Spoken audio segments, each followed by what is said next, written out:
Alright, this video is to show you how to get a Rennsteig tool that is out of spec back into spec. So I've already measured this. I already know it's out of spec.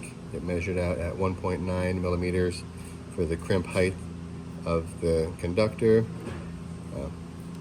On the tool, if you scan the QR code, it will bring up this sheet, which I already have up on my phone. In-house we use iPods, so you can scan that QR code, bring up this sheet, you'll find the terminal number, you'll find the size of the wire with that terminal that you're using. And so I know I need to be at 1.1. Right now this is measuring 1.9.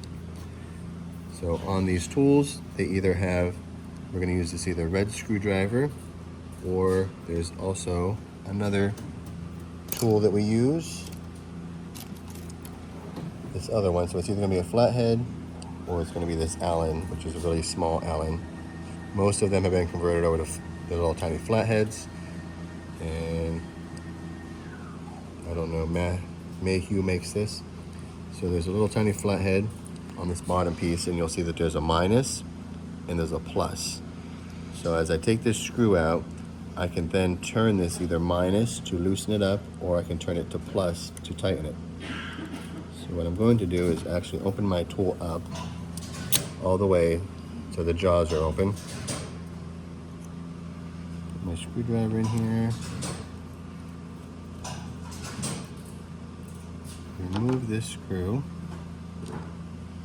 And then what I'm going to do is, as I squeeze the tool together, I'm going to actually move it plus.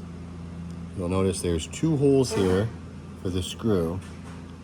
So if it needs a minor adjustment, you can only put the screw in one hole at one time because of the way the notches are. So you can do a minor adjustment to the next hole, or you can do a hole adjustment, which would then go to the same hole. So I'll do a major adjustment since it was off quite a few. And you have to hold it there. There we go. Get it to stay. Put that little screw back in there.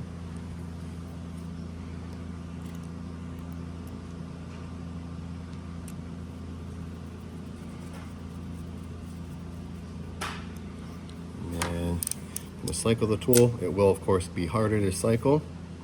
I'm going to put this back in the 20 gauge slot, re-crimp it, and then I'm going to grab my Rennsteig digital calipers, turn them on, make sure they're at 0. And I will now check my crimp height once again, which should be 1.1.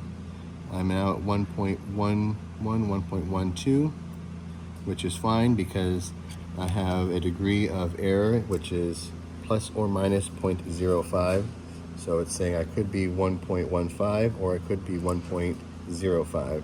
So now this is within spec, and this tool can be put back for production.